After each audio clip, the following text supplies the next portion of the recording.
আপনাদের কাছে খুব জনপ্রিয় এবং আমি আপনারা প্রত্যেক দিনই এই অনুষ্ঠানটা সন্ধ্যে 7টা থেকে 8টার ভেতরে আপনাদের কাছে নোটিফিকেশন আসে। দিন শুরু করুন আমার সাথে, অর্থাৎ অনিমেষ শাস্ত্রীর সাথে। বুধবার ভোরবেলা ঘুম থেকে উঠুন, একটু তাড়াতাড়ি উঠুন, সকালে উঠে সামান্য বিস্কুট বা কোনো খাবার, এঁঠো হবে না সেটা, ওটাকে পক্ষীদের উদ্দেশ্যে, পাখিদের উদ্দেশ্যে বা কুকুরদের উদ্দেশ্যে খাওয়ান।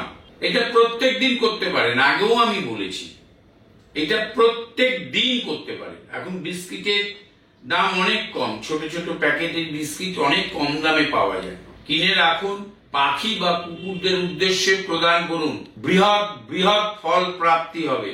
কঠিন সমস্যার সমাধানের জন্য প্রার্থনা করবেন, কঠিন সমস্যার সমাধানের জন্য।